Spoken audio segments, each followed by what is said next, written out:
الحمدللہ رب العالمین والصلاة والسلام علی اشرف الخلق وخاتم النبیین نبینا محمد وعلی آلہ واصحابہ اجمعین، اما بعد۔ ہم نے گزشتہ کل باب الوسوسہ، ہم نے اس کی حدیث کا آغاز کیا تھا کہ وسوسات جو ہیں یہ شیطانی عمل ہے اور یہ انسان کو پیش آتے ہیں، اور ان وسوسات کو محسوس کر کے ان پر پریشان ہونا یہ اصل ایمان ہے۔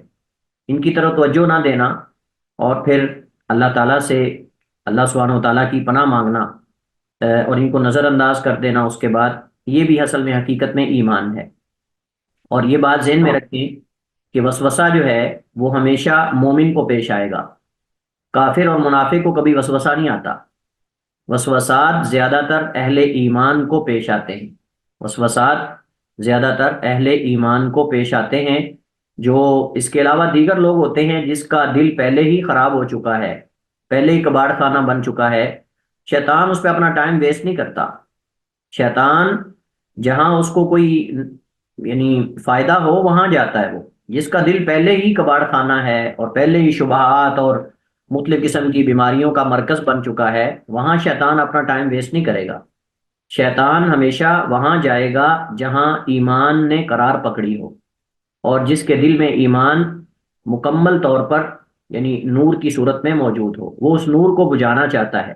یریدون لیطفئوا نور اللہ بافواہہم واللہ متم نورہ ولو کرہ الکافرون۔ وہ چاہتے ہیں کہ اللہ کے نور کو بجھا دیں، اور اللہ سبحانہ و تعالیٰ جو ہے وہ اس کو پورا کرنا چاہتا ہے، تو اللہ کی منشا ہی اصل میں ہوگی۔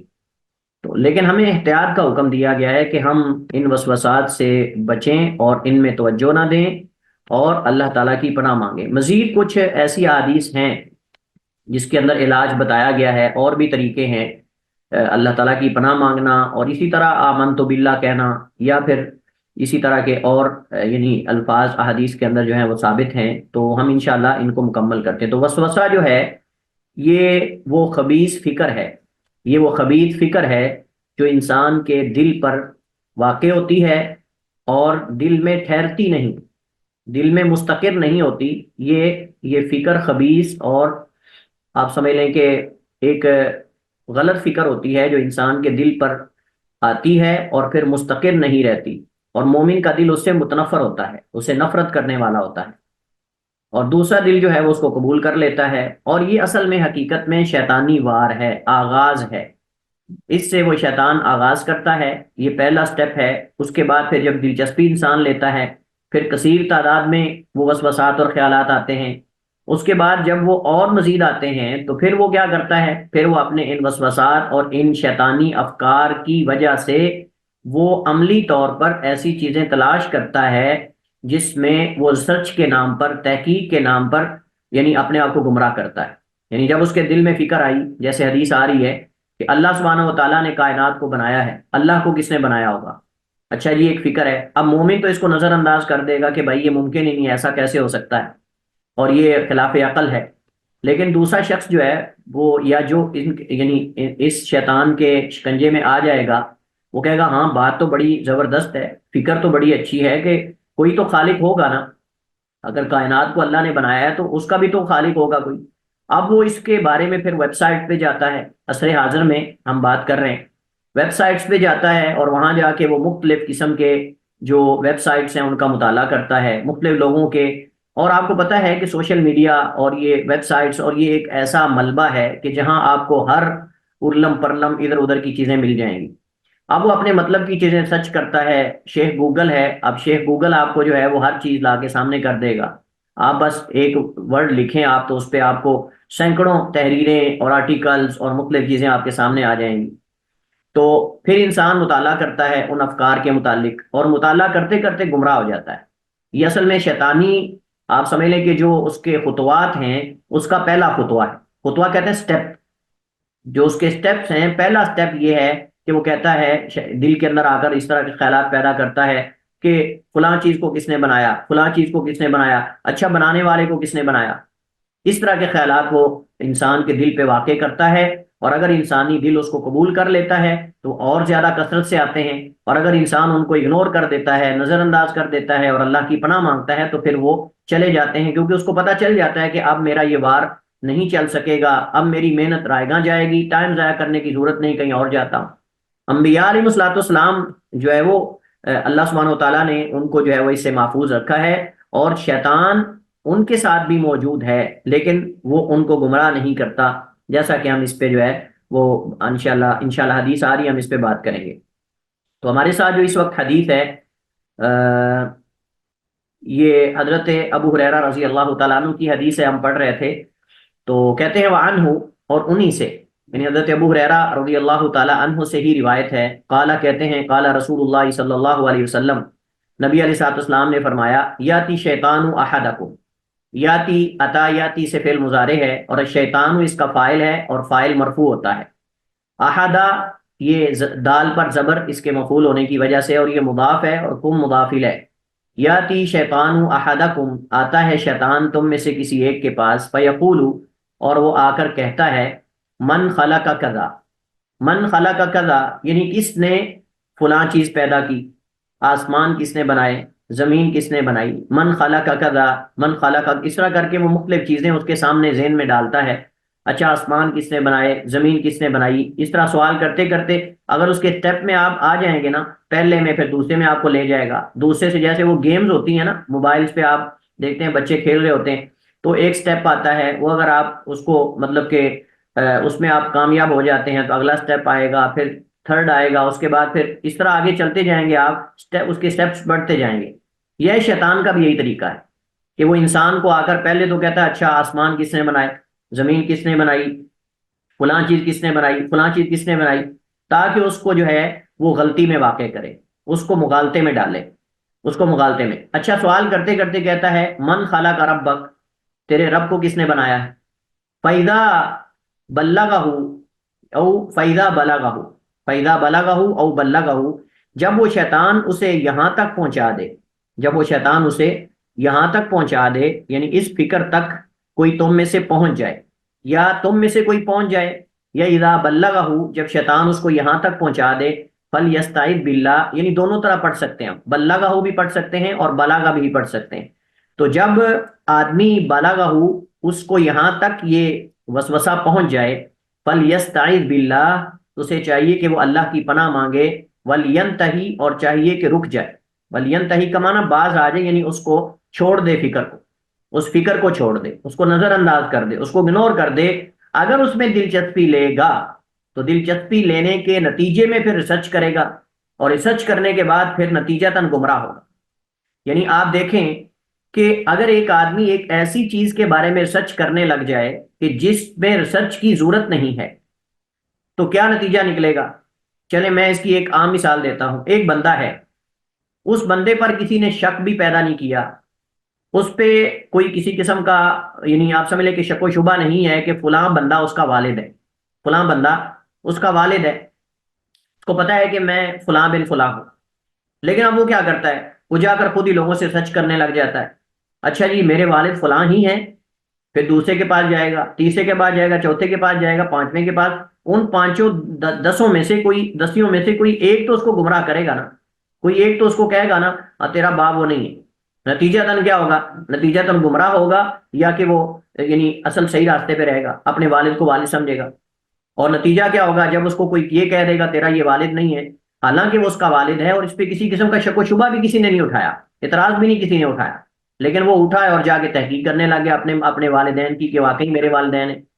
نتیجہ تن کیا ہوگا کہ والدین کا نافرمان بن جائے گا، ان سے نفرت کرنے لگ جائے گا، کیونکہ وہ کہے گا تم نے مجھے بتایا ہی نہیں۔ تو وہ کہیں گے ہوا کیا ہے، مسئلہ کیا ہے؟ بالکل سیم اس طرح کا مسئلہ ہے کہ اللہ رب العالمین کی ذات کا خالق ہونا، اور یہ تو یعنی اس میں کسی قسم کا شبہ ہی نہیں، یہ تو دنیا میں کوئی اس سے بڑی حقیقت ہے ہی نہیں۔ اب کوئی آدمی اس کی سرچ کرنے لگ جائے تو اس سچ پر سچ کے بعد گمراہی ہے اور کیا ہے؟ یعنی دور بھی نہیں لگا کے آسمانوں کی طرف بیٹھ جائے اور کہے کہ مجھے تو اس کے اندر رب نظر ہی نہیں آ رہا۔ تو بھائی انسان کے اندر، باڈی کے اندر روح آپ کو نظر نہیں آ رہی، تو آپ پہلے روح تو دیکھیں انسان کے باڈی کے اندر۔ اللہ نے ایسے نہیں فرمایا قُلِ الرُّوحُ مِنْ أَمْرِ رَبِّي يَسْأَلُونَكَ عَنِ الرُّوحِ قُلِ الرُّوحُ مِنْ أَمْرِ رَبِّي، یہ آپ سے روح کے بارے میں سوال کرتے ہیں، ان کو بتا دیجئے کہ روح میرے رب کا فیصلہ اور حکم ہے۔ اب روح کو باڈی کے اندر سارے مانتے ہیں کہ ہے، ایک چلتا پھرتا انسان، روح اندر موجود ہے، اور روح کا جسم بھی ہے جیسے ہم نے اس پہ بات کی تھی، لیکن اس کے باوجود انسان انتہائی سینسیٹیو اور انتہائی حساس قسم کے کیمرے ہمارے پاس موجود ہیں، سی سی ٹی ویز ہیں، اور ہاسپٹلس کے اندر کتنے مریضوں کی روح قبض ہوتی ہے، کبھی دکھا دینا ہمیں روح نکلتی ہوئی، یہ نہیں دکھا سکتے، اور یہ کہہ رہے ہیں کہ جی ہماری سچ کے اندر تو کوئی خالق اور یہ چیزیں آ ہی نہیں رہی. تو آپ کی سچ کوئی 100% ہے اور ہر چیز کو پہنچ گئی ہے. ہم تو انسانی علوم کے اندر مکمل احاطہ نہیں کر سکے، چاہے جائے کہ ہم اللہ تعالیٰ کے علوم کی بات کریں، چاہے جائے کہ ہم اللہ تعالیٰ کے علم و حکمت کی بات کریں، اور ہم اس کے جو قدرت میں چیزیں ہیں ہم ان کے بارے میں دعوے کرنے لگ جائیں. تو انسان تو اپنے علوم کے اندر بھی مکمل دسترس نہیں رکھتا، چاہے جائے کہ وہ جو ماوراء العالم چیزیں ہیں ان پہ دسترس رکھنا شروع کر دے. ایسا کیسے ممکن ہے؟ اچھا ویسے ایک سوال ہے، سوال یہ ہے کہ کیا یہ سوال کہ من خلق ربک، کہ تیرے رب کو کس نے بنایا ہے، یہ سوال عقل کے مطابق ہے یا عقل کے خلاف ہے؟ ہاں جی سر آئی تھنک خلاف اس سینس میں کہ رب ہم کہتے ہی اس کو ہے نا جس نے مطلب رب کا مطلب بھی وہی ہے کہ جو ہم نے پڑھا تھا کہ پیدا بھی کرتا ہے اور تدبیر بھی کرتا ہے نہیں، اگر اور رزق ہم بھی دیتے ہیں. دیکھیں، اگر ہم عقلی اعتبار سے کسی بندے کو یہ سمجھانا چاہیں، عقل ہماری دیکھیں کیا کہتی ہے. عقل ہماری تو یہ کہتی ہے کہ جی، اب میں نے آپ کو اکثر یہ مثال دیتا ہوں لوہے پل صراط کی. پل صراط جو ہے، جب آپ کسی بندے کو بتاؤ نا کہ پل صراط بال کی طرح باریک ہوگا اور تلوار کی دھار کی طرح تیز ہوگا، اور اس کی سائڈوں پہ باڑیں بھی ہوں گی. باڑیں دیکھا نا آپ نے پل پہ جو سائڈوں پہ انہوں نے باڑیں لگائی ہوتی ہیں تاکہ کوئی گاڑی اندر نہ گر جائے. اب نہروں پہ دیکھا نہیں، سائڈوں پہ باڑیں بڑی بڑی بنی ہوتی ہیں، سیمنٹ کی اور یا مختلف چیزوں کی انہوں نے بنائی یا لوہے کی الومینیم کی بنائی ہوتی ہیں تاکہ اس کے اندر کوئی گاڑی وغیرہ گر نہ جائے، کوئی بندہ نہ گر جائے. تو اس پل صراط پر باڑیں بھی ہوں گی، کنڈے لگے ہوں گے، حالانکہ بال کی طرح باریک ہے. اب عقل کیا کہتی ہے جی؟ عقل تو کہتی ہے کہ ایسا یہ کیسے ہو سکتا ہے. یہی ہے نا، کیونکہ ہم تو عقل ہماری کی اپروچ دنیاوی چیزوں کی حد تک ہے جو ہم نے دیکھی، ہم نے دنیا کا پل دیکھا ہوا ہے، اس وجہ سے ہماری عقل فوراً دنیا کے پل کی طرف جائے گی.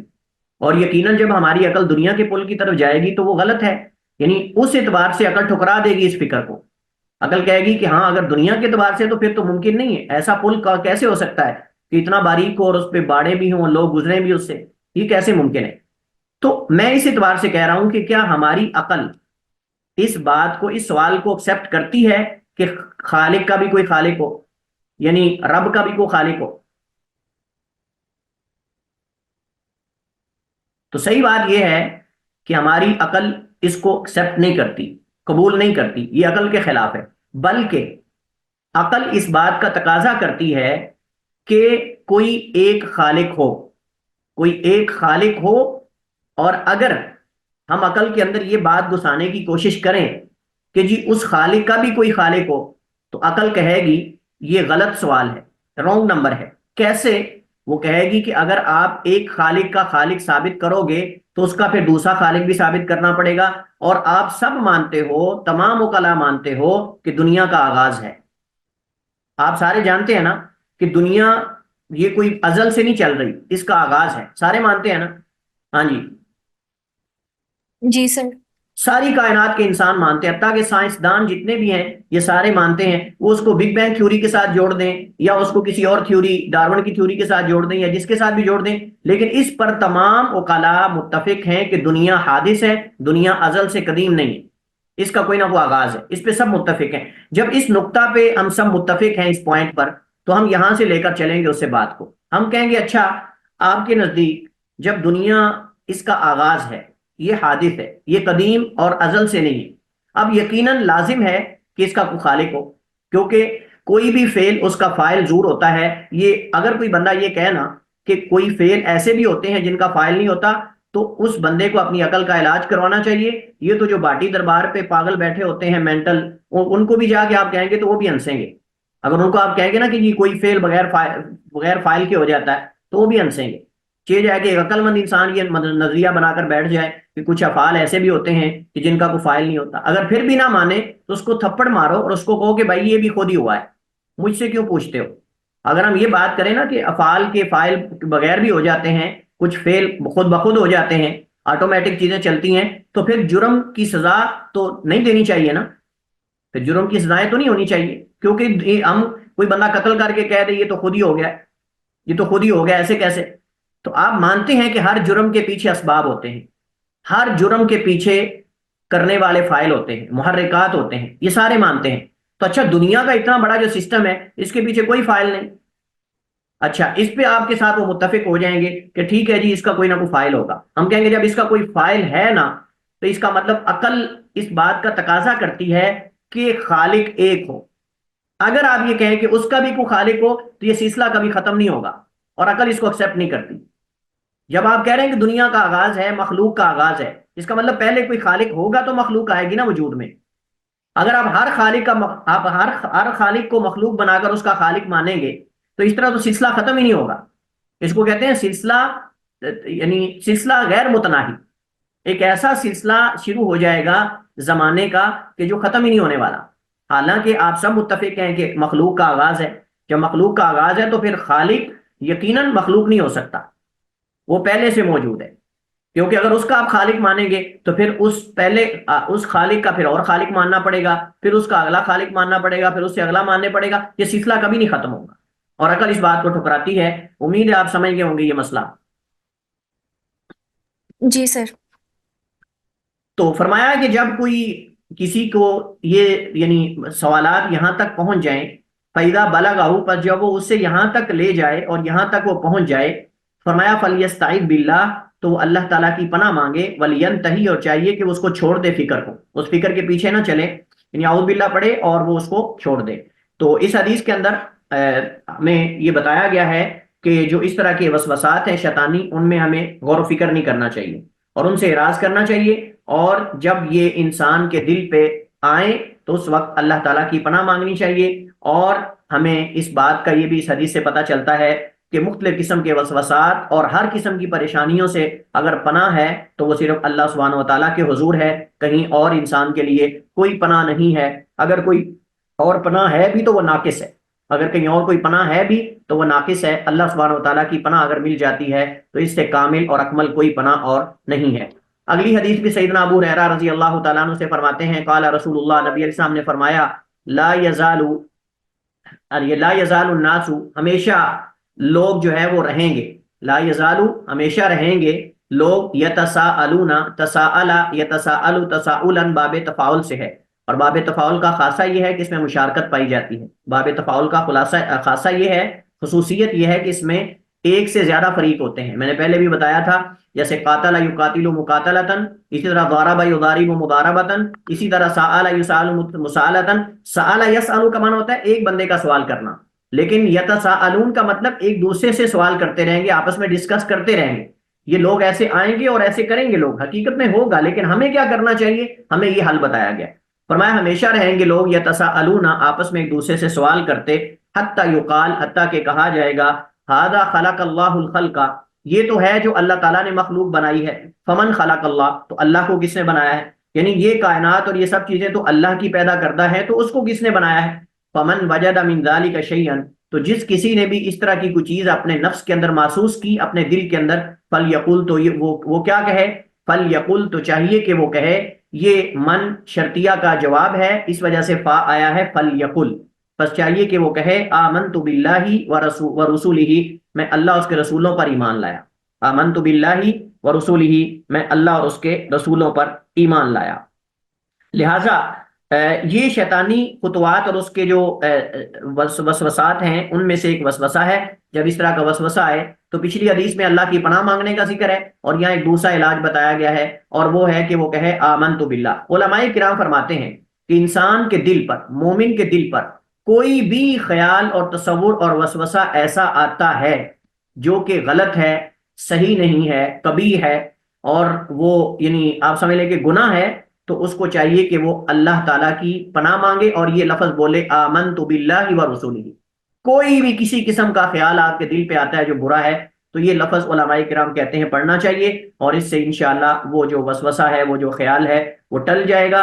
اور اللہ سبحانہ و تعالیٰ کے ہاں یہ ایک طرح کا آپ سمجھ لیں کہ آپ پروف پیش کر رہے ہیں کہ اے اللہ میں تیرے اوپر ایمان رکھتا ہوں، رسولوں پر. اور یہ شیطان کو رگیدنے کا بہترین طریقہ ہے، اور یہ شیطان کو اس کی ناک کو خاکالود کرنے کا بہترین طریقہ ہے کہ انسان جب وہ اللہ کی ربوبیت پر نقطہ اٹھائے، اللہ کی ربوبیت پر شبہ اٹھائے یا اشکال پیدا کرے، یا اس کی الوہیت پر یا اس کے اسماء و صفات پر، اس کے کمال قدرت پر، اس کے کمال علم پر، اس کے کمال حکمت پر اگر کوئی شبہ شیطان آپ کے دل پہ پیدا کرتا ہے تو اس کی ناک کو خاکالود کرنے کا بہترین طریقہ یہ ہے کہ ہم اللہ کی پناہ مانگیں، اعوذ باللہ پڑھیں، اور اس کے بعد کہیں آمنت باللہ ورسولہ، آمنت باللہ ورسولہ۔ تو یہ ایک دوسرا علاج ہے جو اس حدیث کے اندر ہمیں وسوسات کے لیے بتایا گیا ہے۔ حضرت عبداللہ ابن مسعود رضی اللہ تعالی عنہ روایت کرتے ہیں، ان کا تعارف بھی پیچھے گزر چکا ہے۔ قالا کہتے ہیں، قال رسول اللہ صلی اللہ علیہ وسلم، نبی علیہ الصلوۃ والسلام نے فرمایا، ما منکم من احد، نہیں ہے تم میں سے کوئی ایک بھی، الا مگر وقد وکل بہ، تحقیق مسلط کیا گیا ہے، مقرر کیا گیا ہے اس کے ساتھ، کرینہ، اس کا کرین، ساتھی، کرین ساتھی کو کہتے ہیں، قرین قرانا یقرینو سے ہے، اور قرانا یقرینو کا معنی ہوتا ہے ملنا، کسی چیز کو، ایک چیز کو دوسری چیز کے ساتھ ملا دینا، جوڑ دینا۔ تو مراد تم میں سے ہر ایک پر مقرر کیا گیا ہے اس کا کرین، من الجنی، جنوں میں سے، و کرینہ، اور ایک کرین اس کا، من الملائکتی، فرشتوں میں سے۔ دونوں کا کام کیا ہے؟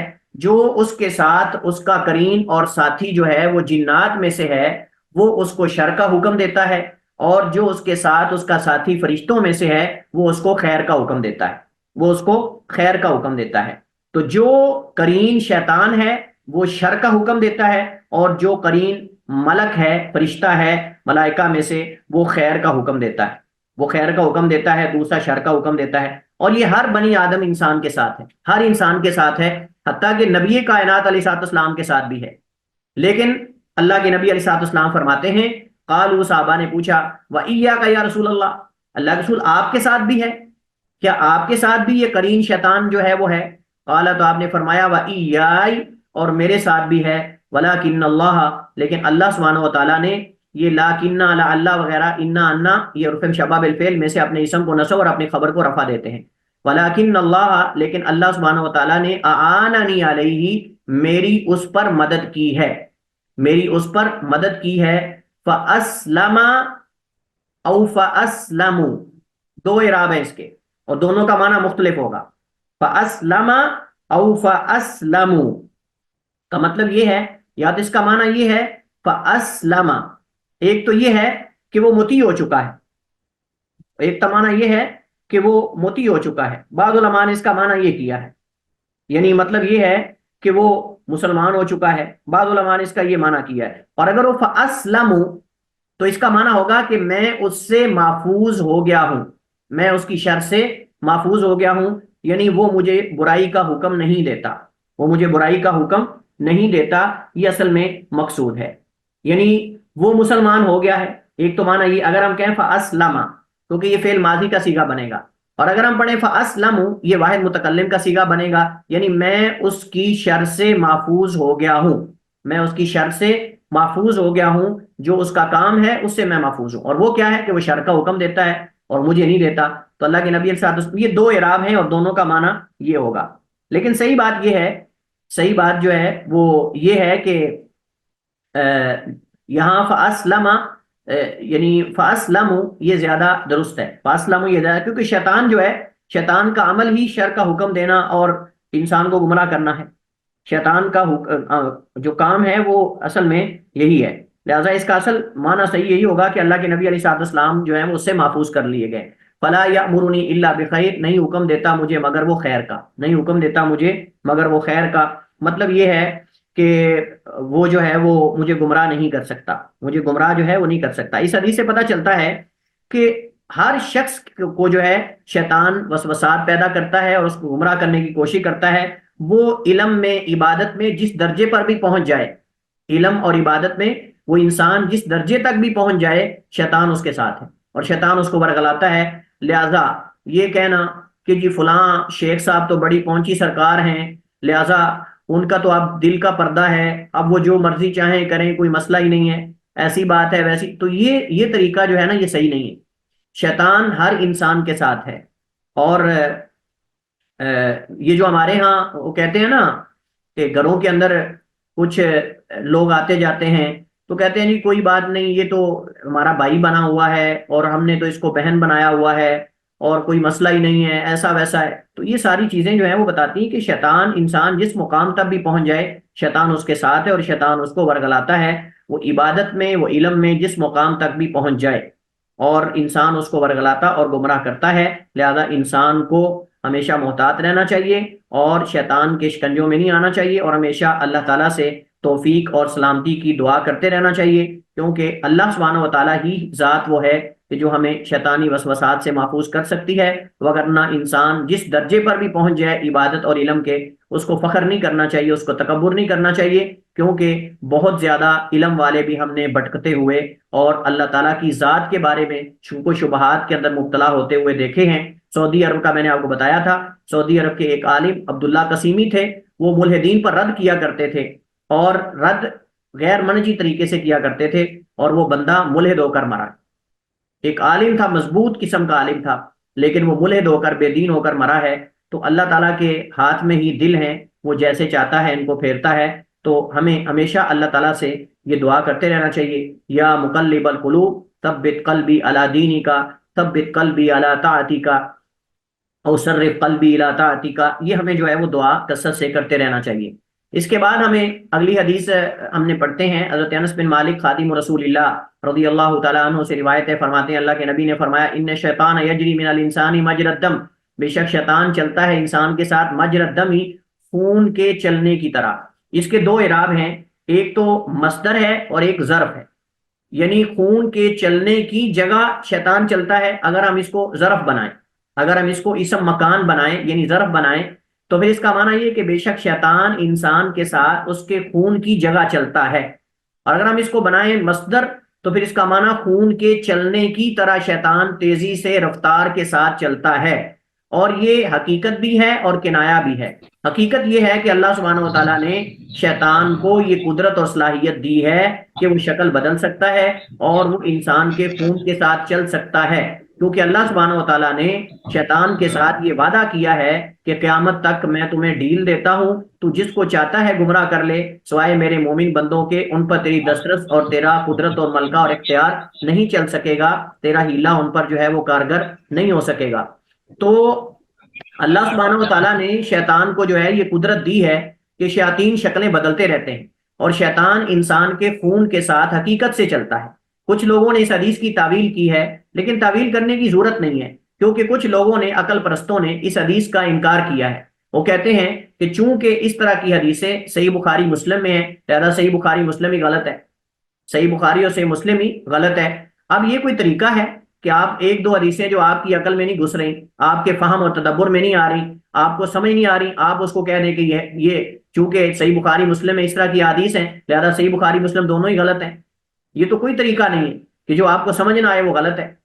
وہی جو آپ کو سمجھ نہیں آتی آپ پوچھ لیں اپنے سے بڑے عالم سے۔ بہت ساری احادیث ایسی ہیں جو ہم میں سے ہر بندے کو سمجھ نہیں آتی، ہم سے بڑے اہل علم سے سمجھنی پڑتی ہیں۔ اللہ تعالیٰ اہل علم کی قدر کروانا چاہتا ہے نا۔ یہ تو نہیں ہے کہ اگر ہر بندے کو یہ چیزیں سمجھ آ جائیں تو پھر اہل علم کی قدر کون کرے گا؟ پھر لمبے لمبے سفر کیسے محدثین نے کیے ہیں، لمبے لمبے رحلات اور لمبے لمبے مہینوں، دو دو تین تین مہینوں کے سفر ایک ایک حدیث اور دو دو حدیث کو سمجھنے اور پڑھنے کے لیے کیے ہیں، یہ ایسے نہیں کیے۔ اللہ تعالیٰ نے عقلیں مختلف بنائی، عقلوں کا، فہم کا، تدبر کا ایک درجہ نہیں۔ اس وجہ سے اگر ہمیں کوئی شمس چیز سمجھ نہیں آ رہی تو ہمیں اس کو رد نہیں کر دینا چاہیے کہ یہ تو عقل کے خلاف ہے اور یہ صحیح نہیں ہو سکتی حدیث، چونکہ مجھے یہ سمجھ نہیں آ رہی اور عقل کے ساتھ ٹکرا رہی۔ نہیں، آپ پڑھے نا، آپ سے پہلے جو بڑے بڑے ائمہ نے نقل کیا ہے یہ حدیث سارے نعوذ باللہ بیوقوف تھے جو نقل کرتے آ رہے ہیں۔ یعنی بخاری، مسلم، ترمذی ایک کتاب میں ہو تو چلیں آپ کہہ لیں کہ بخاری کو سمجھ نہیں آئی لیکن وہ درج کر گئے، تو یہ بخاری تو درج نہیں کر گئے، روایت کر گئے، اور بھی محدثین نے حدیث روایت کی ہے، نعوذ باللہ یہ ساروں کو ہی سمجھ نہیں آئی۔ جو اپنے وقت کے حافظے کے بلاں تھے ان کو یہ چیزیں سمجھ نہیں آئی، اور یہ یعنی آپ یہ کہہ رہے ہیں کہ یہ ایسی نقل کر گئے۔ وہ بخاری ہیں، مسلم ہیں، ابو داؤد میں ہے، ابن ماجہ میں ہے، مسند احمد میں ہے، سنن دارمی میں ہے، دارقطنی میں ہے، اور اس طرح صحیح ابن حبان میں ہے، مستدرک حاکم میں ہے۔ کون کون سی کتابیں آپ کو بتائیں؟ ان سب نے روایت کی، یہ سارے نعوذ باللہ ان کو سمجھ نہیں آئی۔ اور ایسے آپ جس چیز پر مطمئن نہیں، آپ جس چیز کے بارے میں شبے میں آپ اس کو نقل کریں گے؟ نہیں نقل کریں گے آپ، اور آپ کو پتا ہوگا کہ اس پر اعتراض ہو سکتا ہے، لیکن اس کا مطلب ان کے دل میں، ان کے ذہن میں جواب تھا اور وہ ان چیزوں کو سمجھتے تھے اور ہم سے کئی گنا اچھا سمجھتے تھے۔ لہٰذا یہ کہنا کہ جی یہ حقیقت میں کیسے ہو سکتا ہے، اتنا بڑا شیطان وہ کیسے جو ہے وہ خون کے اندر چلتا ہے؟ نہیں چلتا ہے، اللہ تعالیٰ نبی علیہ السلام نے بیان کر دیا، نبی کی زبان سے اللہ نے جاری کر دیا کہ ایسا ہوتا ہے، تو ہمارا ایمان لانا اس پر بھی یہ بھی امتحان ہے، یہ بھی امتحان ہے۔ شیطان حقیقت میں چلتا ہے، سورج شیطان کے سینگوں کے درمیان طلوع ہوتا ہے، ہمارا اس پر بھی ایمان ہونا چاہیے۔ سورج شیطان کے دو سینگوں کے درمیان غروب ہوتا ہے، ہمارا اس پر بھی ایمان ہونا چاہیے۔ کیسے ہوتا ہے؟ یہ کیفیات ہمیں نہیں بتائی گئی، اللہ ہر چیز پر قادر ہے، اللہ رب العالمین ہر چیز پر قادر ہے۔ لہذا یہ حقیقت بھی ہے اور یہ مجاز بھی ہے۔ حقیقت اس اعتبار سے ہے کہ حقیقت میں وہ انسان کے خون کے ساتھ چلتا ہے، اس کے خون کے اندر وہ اس قدر حرارت پیدا کر دیتا ہے کہ جس حرارت سے انسان کے اندر شر اور گناہ کرنے کی رغبت پیدا ہوتی ہے، جس حرارت کے سبب، جس تپش اور جس حرکت کے سبب انسان کا خون جوش مارتا ہے، اور اس خون کے جوش مارنے کی وجہ سے انسان کوئی غلط رد عمل دکھاتا ہے۔ اس وجہ سے نبی علیہ الصلوۃ والسلام نے فرمایا کہ جب تم میں سے کسی کو غصہ آئے تو اس غصے کا علاج ایک تو یہ ہے کہ وہ اعوذ باللہ پڑھے، اور دوسرا علاج یہ ہے کہ وہ پانی پیے۔ یہ کیوں اللہ کے نبی نے فرمایا کہ پانی پیے؟ کیونکہ پانی آگ کو بجھاتا ہے، پانی آگ کو بجھاتا ہے۔ اب شیطان نے اس انسان کے خون کے اندر اس قدر حرارت اور تپش پیدا کر دی ہے، اب اس حرارت اور تپش کے لیے پانی کی ضرورت ہے، بیٹھنے کی ضرورت ہے۔ آپ نے مختلف تدابیر سکھائی، آپ اللہ کے نبی نے کیوں غصے کو کنٹرول کرنے کا حکم دیا ہے؟ کیوں آپ نے غصے کو ایمان کہا ہے؟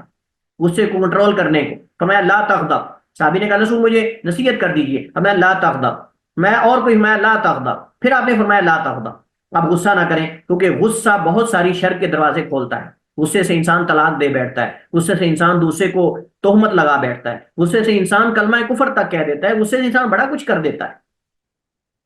تو اس وجہ سے ایک تو یہ ہے، دوسرا یہ ہے کہ اگر ہم مجاز لیں تو پھر اس سے مراد یہ کہ بہت رفتار کے ساتھ وہ انسان کو وسوسات پیدا کرتا ہے، بڑی تیز رفتاری سے انسان کے دل پر وسوسات پیدا کرتا ہے اور شبہات اور خیالات ڈالتا ہے۔ لہٰذا جب ایسا ہی ہے تو پھر انسان کو چاہیے اپنے اس دشمن کے بارے میں محتاط رہے۔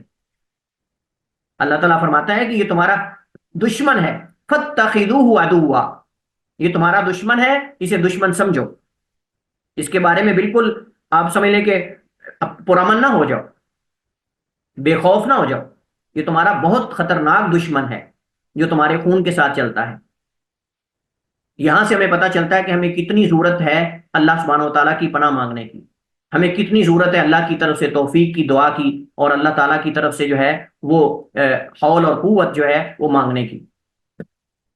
اس وجہ سے ہمیں کثرت سے لا حول ولا قوت الا باللہ یہ ہمیں جو ہے وہ پڑھتے رہنا چاہیے، یہ ہمیں جو ہے وہ پڑھتے رہنا چاہیے۔ تو گویا کہ وہ شیطان انسان کے ساتھ اس قدر رہتا ہے اور اس قدر جڑا رہتا ہے کہ جیسے خون انسان کی باڈی سے جدا نہیں ہوتا، اگر جدا ہوگا تو انسان فوت ہو جاتا ہے، اسی طرح شیطان بھی انسان کے ساتھ جدا نہیں ہوتا، ہمیشہ کوشش کرتا رہتا ہے انسان کو گمراہ کرنے کی اور اس کے دل پہ وسوسات پیدا کرنے کی۔ انسان کو محتاط رہنا چاہیے۔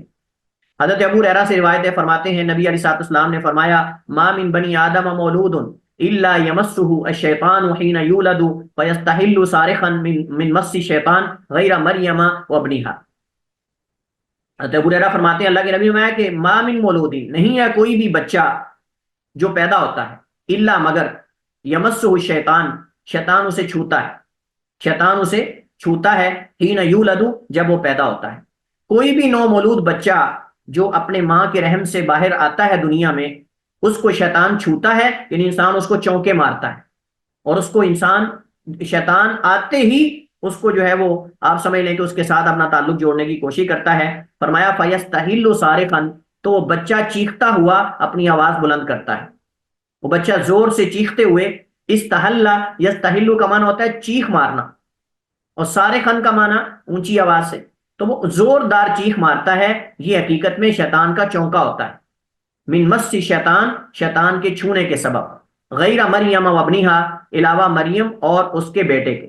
راجح قول کے مطابق انبیاء علیہ الصلوۃ والسلام سارے ہی شیطان کے چونکے سے محفوظ ہیں، انبیاء علیہ الصلوۃ والسلام اس میں شامل ہیں، مریم سلام اللہ علیہا اور ان کے بیٹے عیسیٰ بن مریم سلام اللہ علیہما، یہ دونوں کو بھی اللہ تعالیٰ نے محفوظ کر لیا ہے۔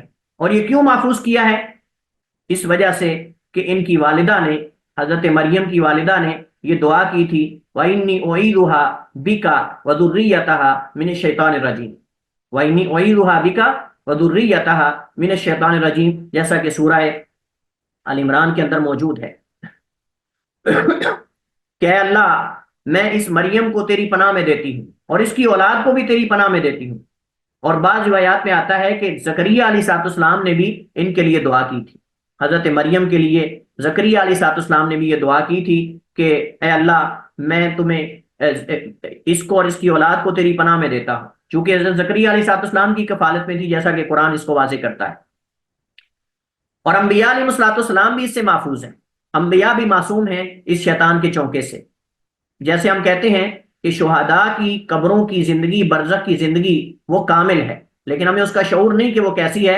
اور وہ قبروں میں زندہ ہیں لیکن اخروی زندگی، دنیا کی زندگی نہیں، دنیا سے وہ کٹ چکے ہیں، اب دنیا سے ان کا کوئی تعلق نہیں رہا، لیکن اخروی زندگی میں ان کی تمام زندگی ہے، کامل زندگی ہے. تو انبیاء بالاولیٰ اس میں شامل ہیں، انبیاء بالاولیٰ اس میں شامل ہیں. اور شہداء کا اتنا بڑا درجہ ہے، انبیاء کا اس سے بھی اعلیٰ ہے. حدیث یہ متفق علیہ ہے. اس حدیث سے ہمیں کیا پتا چلتا ہے؟ اس حدیث سے ہمیں ایک بڑا اہم فائدہ ملتا ہے، اور وہ فائدہ یہ ہے کہ شیطان انسان کا شدید دشمن ہے. اتنا شدید دشمن ہے کہ وہ نومولود بچے کو بھی نہیں چھوڑتا. اتنا شدید دشمن ہے کہ وہ نومولود بچے کو بھی نہیں چھوڑتا، نومولود بچے کو بھی نہیں چھوڑتا. اور اس حدیث سے یہ بھی پتا چلتا ہے کہ ہمیں اپنی اولاد کو اللہ کی پناہ میں دینا چاہیے. ہمیں اپنے بچوں کو، اپنی اولاد کو، اپنے آپ کو اللہ کی پناہ میں دینا چاہیے، اور یہ دعا کرتے رہنا چاہیے، اللہم اعذنا وذریاتنا من الشیطان الرجیم، اللہم اعذنا وذریاتنا من الشیطان الرجیم، کہ اللہ ہمیں اور ہماری اولادوں کو شیطان رجیم مردود سے پناہ میں رکھ، اس کی اپنی پناہ میں رکھ شیطان مردود سے. تو یہ ہے، بعض علماء نے کہا ہے کہ یہ مستحب ہے، یہ دعا کرنا، یہ مستحب ہے دعا کرنا، کہ اگر کسی کے گھر بیٹا پیدا ہو تو وہ یہ دعا کرے، وَإِنِّي أُعِيذُهُ، اگر بچہ ہو، اور اگر وہ بچی ہو تو کہ وَإِنِّي أُعِيذُهَا بِكَ وَذُرِّيَّتَهَا مِنَ الشَّيْطَانِ الرَّجِيمِ، اور اگر کوئی بچہ ہو تو کہ وَإِنِّي أُعِيذُهَا وَذُرِّيَّتَهُ مِنَ الشَّيْطَانِ الرَّجِيمِ. یہ دعا مذکر اور مؤنث کے اعتبار سے بعض علماء نے کہا کہ یہ مسنون اور مستحب ہے، واللہ عالم. اگلی حدیث حضرت ابو ہریرہ سے ہی ہے، حضرت ابو ہریرہ سے ہی روایت ہے، ٹھیک ہے. حضرت ابو ہریرہ سے روایت ہے، وہ بیان کرتے ہیں رسول اللہ صلی اللہ علیہ وسلم نے فرمایا، سبحان اللہ، حضرت ابو ہریرہ کتنی نیکیاں حاصل کر رہے ہیں، کتنی نیکیاں ابو ہریرہ کے اکاؤنٹ میں جا رہی ہیں. آپ دیکھیں دنیا میں جہاں کہیں کوئی حدیث پڑھنے والا مسلمان حدیث پڑھتا ہے، ہر صفحے میں ابو ہریرہ، ہر 2 صفحے میں ابو ہریرہ، ہر کتاب کے اندر ابو ہریرہ. کتنا اجر ملتا ہوگا سیدنا ابو ہریرہ رضی اللہ تعالیٰ عنہ کو. اور چڑھنے والے، ان سے حسد کرنے والے حسد کر رہے ہیں تو کرتے رہیں، لیکن سیدنا ابو ہریرہ کی نیکیوں کا اکاؤنٹ کھل گیا ہے، اور انشاءاللہ یہ قیامت تک اس میں صحابہ اکرام، ائمہ اعظام، بخاری، مسلم، ترمذی، جنہوں نے ہمارے سامنے یہ محنتیں کر کے یہ احادیث اللہ کے نبی کے یہ پھول اور یہ موتی ہمارے سامنے بکھیر دیے ہیں، یہ انشاءاللہ قیامت تک ان کے نامہ اعمال میں اضافہ ہوتا رہے گا. آپ دیکھیں صرف اسی باب کے اندر کتنی حدیث سیدنا ابو ہریرہ کی آ چکی ہیں. وعنہ، اور انہوں سے ابو ہریرہ سے روایتیں فرماتے ہیں، نبی علیہ الصلوۃ والسلام نے فرمایا، سیاح المولود حین یقع نزغ من الشیطان، بچے کا چیخ مارنا جب وہ پیدا ہوتا ہے، حین یقع یعنی جب وہ واقع ہوتا ہے، یعنی پیدا ہوتا ہے، یہ مراد ہے، یعنی رحم سے وہ واقع ہوتا ہے زمین پر، یعنی جب اس کو یعنی اس کی ولادت ہوتی ہے. نزغ، یہ نزغ ینزغ، نزغ کا معنی ہوتا ہے چونکا مارنا، انگلی چبونا یا چونکا مارنا. اور چونکا مارتے انگلی جو شہادت کی ہے نا، اس کے ساتھ کسی کے پیٹ پر یا کسی جگہ پر جو ہے وہ اس طرح کر کے اس کو، یعنی جس کو کہتے ہیں نا چبونا، وہ مراد ہے چونکا، اس کو کہتے ہیں اردو میں چونکا لگانا. یہ شیطان کی طرف سے ہوتا ہے، اس وجہ سے وہ بچہ چیخ مارتا ہے. اور دیکھیں اللہ کی قدرت، دیکھیں کہ ایک طرف تو یہ ہے کہ وہ شیطانی چونکا ہوتا ہے، دوسری طرف یہ کہ بچے کے صحت مند ہونے کی دلیل ہوتی ہے، بچے کے صحت مند ہونے کی دلیل ہوتی ہے. اگر نومولود بچہ چیخ نہ مارے تو لوگ پریشان ہو جاتے ہیں، لوگ پریشان ہو جاتے ہیں، کہتے ہیں کہ لگتا ہے بچے کو گڑبڑ ہے. ڈاکٹر بھی کہتے ہیں، اور جو یعنی دانا عورتیں ہوتی ہیں جو ولادت کے وقت قرب و جوار میں ہوتی ہیں، وہ کہتی ہیں کہ بچہ نے چیخ نہیں ماری لہذا بچے کو گڑبڑ ہے. میں ایک ویڈیو دیکھ رہا تھا تو وہ بچے کو انہوں نے تقریباً 20-25 منٹ تک وہ حرکت ہی نہیں کر رہا تھا، وہ رویا نہیں، اس نے چیخ نہیں ماری، رویا نہیں بچہ، ان کو لگا کہ بچے کو گڑبڑ ہے. لیکن ہمارے ہاں تو اصل میں دیکھیں، اس وجہ سے بعض دفعہ جو ہے نا بچوں کو اگر ولادت ہو تو اچھی لوگوں کے پاس، اچھی ڈاکٹر جو ہوتی ہیں ان کے پاس جانا چاہیے. بعض دفعہ جو دائیاں دیہاتوں کی ہوتی ہیں، اس طرح کی جو عورتیں ہوتی ہیں، وہ بچہ اگر نہیں نا چیخ ماری، رویا نہیں، کہتے مر گیا اس کو دفنا دو. تو میں جب وہ ویڈیو دیکھ رہا تھا تو میں حیران ہوتا کہ پتہ نہیں کتنے بچے اس طرح دفنا دیے گئے ہوں گے. وہ ڈاکٹر حضرات نے کیا کیا، انہوں نے اس بچے کو تقریباً 20-25 منٹ تک اس کے اوپر ایسے مارتے رہے، اس کی ٹانگیں اس طرح ہلاتے رہے، اس کا پیٹ دباتے رہے، اس کے کان میں پھونکے مارتے رہے، اس کے منہ کے اندر وہ تینکے وغیرہ داخل کرتے رہے، یعنی ان کو پتا چل گیا کہ یہ بچہ زندہ ہے لیکن وہ حرکت نہیں کر رہا، کچھ بھی نہیں کر رہا۔ تو وہ تقریباً 20-25 منٹ کے بعد ایک دم اس نے چیخ ماری، ایک دم وہ رویا اور چیخ ماری، تو وہ جناب ٹھیک ہو گیا بالکل۔ تو بہرحال دیکھیں کہ یہ ایک علامت بھی ہے بچے کے صحت مند ہونے کی۔ سبحان الخالق وللہ شؤون فی خلقہ۔ وان جابر بن عبداللہ رضی اللہ عنہ سے روایت ہے، فرماتے ہیں اللہ کے نبی نے فرمایا ان ابلیس، بے شک ابلیس، یضع عرشہ، وہ رکھتا ہے اپنے تخت کو، اپنے عرش کو، علی الماء، پانی پر، ثم یبعث سرایاہ، پھر وہ اپنے سرایا بھیجتا ہے۔ سرایا سریہ کی جمع ہے، سرایا سریہ کی جمع ہے، اور سریہ جو ہے وہ اس لشکر کو کہتے ہیں جس میں 30 سے لے کر 300 یا 400 تک افراد ہوں۔ سریہ اس لشکر کو کہتے ہیں۔ یہ سریے جو ہوتے ہیں نا، اللہ کے نبی علیہ السلام نے سریے بھیجے، سرایا، باب الغزوات و سرایا، اللہ کے نبی کے غزوات بھی ہیں جس میں آپ خود شامل ہوئے جہاد میں، اور سرایا جو آپ نے صحابہ کرام کو بھیجا۔ تو سرایا جو ہے سریہ کی جمع ہے، اور سریہ میں نے کہا کہ لشکر کا ایک جز ہے، لشکر کا ایک حصہ ہے، اور اس کے اندر 30 سے لے کر 300 یا 400 تک افراد ہوتے ہیں۔ اس کا مقصد کیا ہوتا ہے سریے کا؟ سریے کا مقصد خاص مہم ہوتی ہے، یہ آپ سمجھ لیں، اس میں چنیدہ لوگ ہوتے ہیں لشکر کے، یعنی جو چنے ہوئے سپہ سالار قسم کے لوگ اور اعلیٰ قسم کی جنگی مہارتیں رکھنے والے لوگ ہوتے ہیں، جن کو کوئی خاص مہمیں دی جاتی ہیں، خاص مہموں پہ بھیجا جاتا ہے، خاص اہداف کے لیے، خفیہ اہداف کے لیے۔ اللہ کے نبی علیہ السلام کے بھی کمانڈو تھے، اللہ کے نبی علیہ السلام کی کمانڈوز موجود تھی، آپ خاص مہمات کے لیے ان کو بھیجا کرتے تھے، اور وہ صرف 30 سے لے کر 300 افراد تک مشتمل ہو۔ کبھی حضرت ابو عبیدہ بن جراح کے ساتھ جا رہے ہیں، کبھی جو ہے وہ حضرت عبداللہ ابن رواحہ کے ساتھ جا رہے ہیں، کبھی کسی صحابی کے ساتھ بھیج رہے ہیں، کبھی کسی صحابی کے ساتھ، تو یہ سارے ہی سپہ سالار ہوتے تھے۔ یعنی ایک تو ہے کہ ایک لشکر کے اندر سپہ سالار کا ہونا، لیکن یہ تمام لشکروں میں سے سپہ سالار اکٹھے کیے جاتے تھے اور خاص مہمات کے لیے ان کو بھیجا جاتا تھا۔ تو یہ عربی زبان میں لشکر کا ایک نام ہے، لشکر کا جز ہے سریہ۔ اس کے اندر 30 سے لے کر 300 یا 400 تک افراد جو ہیں وہ ہوتے ہیں۔ تو شیطان بھی ایسا ہی کرتا ہے، شیطان اپنے جو لشکر ہے اس کو بھیجتا ہے، اپنی فوجوں کو، یفتنون الناس، یفتنون الناس، فتنہ یفتن کا معنی ہوتا ہے کسی کو گمراہ کرنا، فتنے میں ڈالنا، ان لوگوں کو گمراہ کرتے ہیں، وسوسات میں ڈالتے ہیں، اور ان کو جو ہے وہ ان سے آپ سمجھ لیں کہ گناہ کرواتے ہیں، فتنے میں ڈالتے ہیں۔ فَأَدْنَاهُمْ مِنْهُ مَنْزِلَةً، ان میں سے جو ادنا ہے مقام کے اعتبار سے، اعظمہم فتنةً، وہ ان میں سے زیادہ فتنے میں مبتلا کرنے والا ہوتا ہے۔ ان میں سے جو ادنا ہوتا ہے مقام و مرتبے کے اعتبار سے، وہ زیادہ ان میں سے فتنے میں مبتلا کرنے والا ہوتا ہے۔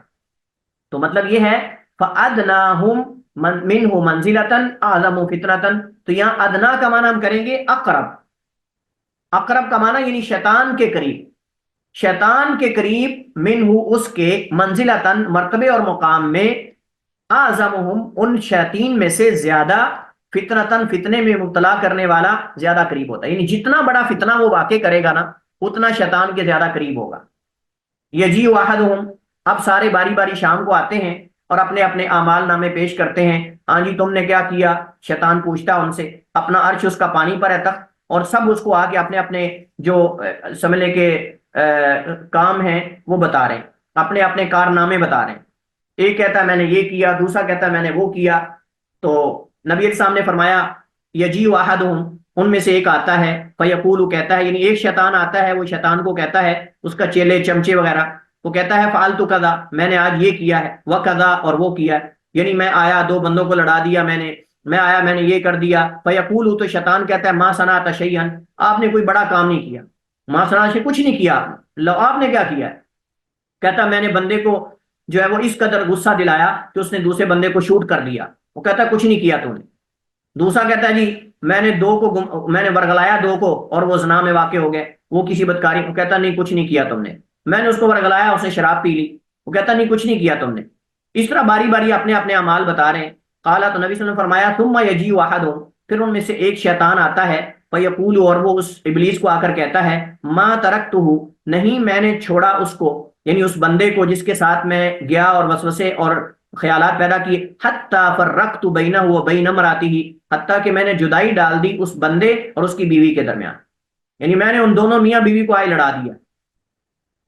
تو اب یہ تو کام سن کے شیطان تو جناب جوش میں آ جاتا ہے. کالا تو اللہ کے نبی فرماتے ہیں فیدنی ہی منہ، شیطان اسے اپنے قریب کرتا ہے. ادنا یدنی کا معنی ہوتا ہے قریب کرنا، اور دنا یدن خود قریب ہونا. دنا یدن خود قریب ہونا، اور ادنا یدنی کا معنی کسی دوسرے کو اپنے قریب کرنا. تو وہ اسے اپنے قریب کرتا ہے. وہ یقول نعم انت، اور کہتا ہے اچھا آدمی تو ہی ہے. نعم انت، کتنا اچھا شخص ہے تو، یعنی اصل تو کام تو نے کیا ہے، اصل مارکا تو نے سر کیا ہے. اور ہمارے لفظوں میں آپ یہ کہہ سکتے ہیں کہ وہ شیطان اس کو اپنے قریب کر کے جفی ڈال کے کہتا ہے نعم انت، کتنا اچھا بندہ ہے تو، کہ تو نے ایک پورا گھر اجاڑ دیا. دیکھیں نا، ایک دو مسلمان آپس میں لڑتے ہیں نا تو وہ تو دو مسلمان، لیکن میاں بیوی جب لڑتے ہیں تو اس سے پوری فیملی برباد ہو جاتی ہے. اور صرف فیملی نہیں، دو فیملیاں، اور دو فیملیاں نہیں، بعد دفعہ پورے پورے خاندانوں میں جنگ چھڑ جاتی ہے. بچے بیچارے لاوارث ہو جاتے ہیں. اب صاحب ظاہر ہے کہ اس میں بندہ غصے میں آیا، بیوی غصے میں آئی، غصے میں آ کر طلاق تو لے لی، لیکن نتیجہ سارا اس کا بچوں کو بھگتنا پڑتا ہے. اولاد بیچاری رل جاتی ہے، اولاد تربیت سے آری ہو جاتی، خالی ہو جاتی ہے. جس کے ساتھ بھی رہیں گے، کیونکہ صاحب ظاہر ان بچوں کے ساتھ ماں باپ دونوں کا ہونا بہت ضروری ہے، پھر تربیت کامل ہوگی. وگرنہ یہ بات ذہن میں رکھیں، اگر ایک فریقین میں سے ہے، ماں ہے یا باپ ہے، تو اس بچے کی تربیت میں کمی رہے گی. یہ بات حتمی ہے. نہ تو یہ ماں دعویٰ کر سکتی کہ میں بچوں کو باپ والی چیزیں بھی سکھا دوں گی جو باپ نے سکھانا ہوتی ہیں، اور نہ باپ یہ کہہ سکتا ہے کہ میں اپنے ان کی بچوں کی ماں والی ساری چیزیں ان کو سکھا سکتا ہوں. یہ ناممکن ہے. گھر کے معاملات جو چیزیں ہیں وہ ماں نے سکھانی ہوتی ہیں، لیکن باہر کے معاملات خصوصاً جو لڑکوں سے متعلق ہیں، جو میل سے متعلق ہیں، وہ باپ نے سکھانا ہوتا ہے. بڑے کی رسپیکٹ کیسے کرنی ہے، لوگوں کے اندر بیٹھ کر کھانا کیسے ہے، بڑے کو بلانا کیسے ہے، بڑے کو سلام کیسے کرنا ہے، بڑے سے بات کیسے کرنی ہے، یہ تو باپ ساتھ ہوگا تو سکھائے گا نا. اس وجہ سے جن بچوں کے باپ نہیں ہیں، یا ان کے بچے ان کی ماؤں کو طلاق دے دیتے ہیں، ان بچوں کے آپ اندر یہ چیز دیکھیں گے کہ ان بچوں کے اندر دوسروں سے ملنے، دوسروں سے گفتگو کرنے، دوسروں کے ساتھ بیٹھ کر کھانے، گیدرنگ کے جو آداب ہیں اس سے بالکل وہ خالی ہوں گے. اور اس کے برعکس وہ بچیاں جن کی مائیں دنیا سے رخصت ہو جاتی ہیں، یا ان کی ماؤں کو طلاق دے دی جاتی ہے، اور وہ باپ کے پاس پرورش پاتی ہیں، ان کے اندر آپ کو وہ چیزیں جو ماں نے بچیوں کو سکھانی ہوتی ہیں، وہ ان کے اندر آپ کو کمی نظر آئے گی. یہاں سے آپ اندازہ لگائیں کہ شیطان کیوں اتنا زیادہ خوش ہوتا ہے، اور شیطان کو اتنا خوشا کیوں چڑھتا ہے، اتنا خوش کیوں ہو جاتا ہے. وہ اس کی یہی وجہ ہے. تو اس سے پتہ چلتا ہے کہ نبی علیہ الصلوۃ والسلام کے یہ بیانے کا کوئی مقصد ہے بیان کرنے کا، اور اس مقصد کے پیچھے ہمارے لیے ترغیب یہ ہے کہ اگر کوئی میاں بیوی ان کے درمیان ایسی کوئی چیز واقع ہوتی ہے، فتنہ اور فساد، تو سمجھے کہ یہ شیطانی وار ہے. دونوں کو یہ سمجھنا چاہیے اور اپنے غصے کو کنٹرول کرنا چاہیے، اور ان کو چاہیے اپنے معاملے کی اصلاح کریں. اور جو ہے وہ جیسے حدیث کے اندر آتا ہے کہ انسان جو ہے وہ بیٹھ جائے، کھڑا ہوا ہے تو بیٹھ جائے، بیٹھا ہے تو لیٹ جائے، پانی پی لے، گھر سے باہر نکل جائے. یہ بہترین حل ہے. لیکن اس کا یہ حل نہیں ہے کہ انسان جو ہے وہ شیطان کے اس رد عمل کے اندر اگر رد عمل دکھائے اور پھر اس کے نتیجے کے اندر وہ طلاق ہو جائے، اور شیطان جو ہے وہ اس بندے کو جب لگائے کہ تو نے صحیح کیا کام. قال العامش، عامش کہتے ہیں آراہ قال فلیلتزمہ، میرا خیال یہ ہے کہ نبی صلی اللہ علیہ وسلم نے فرمایا وہ اس کو اپنے، یعنی آپ سمجھ لیں کہ جبھے میں لے لیتا ہے، اس کو اپنے ساتھ ملا لیتا ہے، گلے میں، گلے ملتا ہے اس کو. وہی جو میں نے آپ کو ترجمہ کر کے بتایا نا جفی ڈالنے کا، یہ پنجابی میں اس کا ترجمہ ہے، لیکن اصل یہ کہ اسے اپنے گلے لگا لیتا ہے کہ واہ یار تو نے اصل کام کیا، باقی تو سارے آج خالی ہاتھ ہی آئے ہیں، اصل تو نے کام کیا ہے کہ پورے گھر کا کباڑا کر دیا ہے، بچوں کو تم نے یتیم کر دیا ہے، جیتے جاگتے ان کے باپ کے تم نے ان کو یتیم کر دیا ہے. اور اس حدیث سے ہمیں کئی ایک فوائد حاصل ہوتے ہیں. پہلا فائدہ یہ ہے کہ شیطان جو ہے وہ پانی پر اپنا تخت جو ہے وہ رکھتا ہے. شیطان موجود ہے، اس کے لشکر موجود ہے، اور وہ انسانوں کو ورگلاتے ہیں، انسانوں کو گمراہ کرتے ہیں اور بٹکاتے ہیں. یہ حدیث اللہ کے نبی کے سچے نبی ہونے کی دلیل ہے. نبوت کے دلائل میں سے ایک دلیل ہے کہ اللہ کے نبی صلی اللہ علیہ وسلم نے ایک ایسے امر کے بارے میں بتایا ہے جو غیبی امر ہے، اور یہ نبوت کے بغیر ایسا ممکن نہیں ہے، اور یہ نبوت کے بغیر ایسا ممکن نہیں ہے. اس سے یہ بھی پتہ چلتا ہے کہ جب دو مسلمانوں کے درمیان لڑائی ہو تو ان کو چاہیے کہ اس لڑائی کو ختم کریں اور اس میں آگے نہ بڑھیں، کیونکہ یہ شیطانی وار ہوتا ہے. حضرت ابو ہریرہ رضی اللہ تعالیٰ عنہ سے ہی روایت ہے، وہ بیان کرتے ہیں، کہتے ہیں کہ اللہ کے نبی علیہ الصلوۃ والسلام نے فرمایا،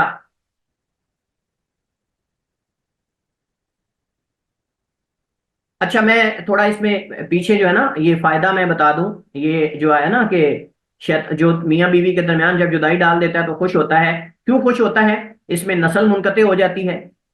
اس میں آدمی جب طلاق ہو جاتی ہے تو میاں بیوی دونوں زنا میں واقع ہو سکتے ہیں.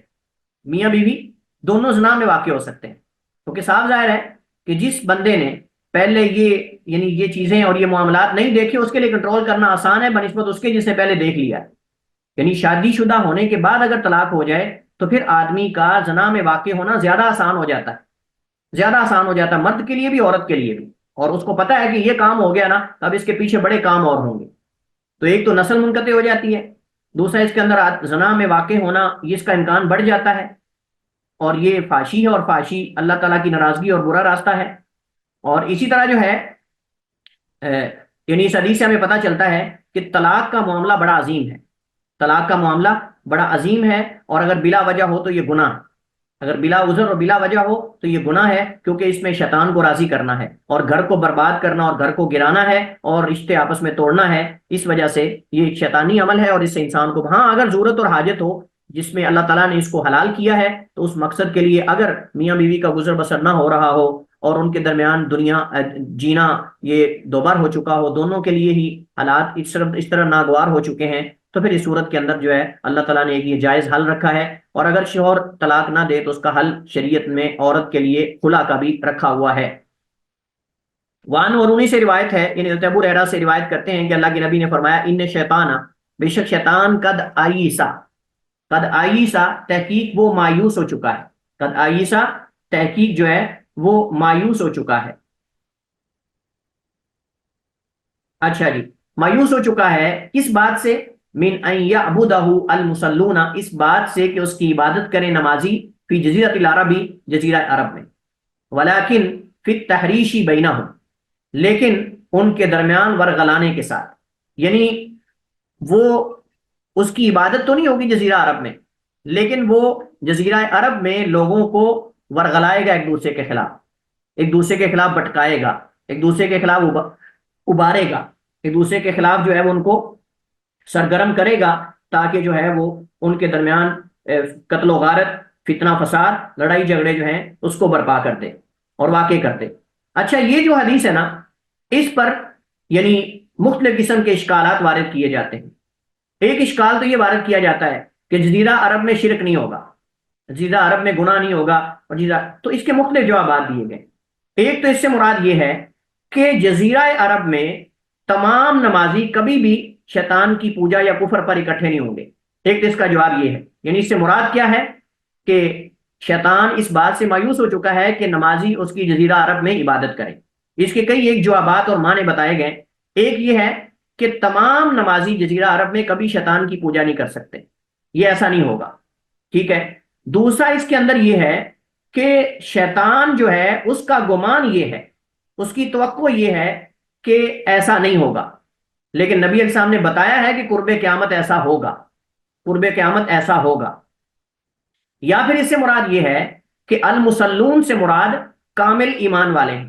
المصلون سے مراد جو کامل ایمان والے ہیں وہ کبھی شیطان کی پوجا نہیں کریں گے، کبھی شیطان کی عبادت نہیں کریں گے. یا پھر چوتھا قول یہ ہے کہ اس سے مراد صحابہ کرام ہیں، اس سے مراد صحابہ کرام ہیں، یعنی مراد صحابہ میں سے کوئی شیطان کی پوجا نہیں کرے گا اور اللہ کے ساتھ کفر نہیں کرے گا، اور اللہ کے ساتھ کفر جو ہے وہ نہیں کرے گا.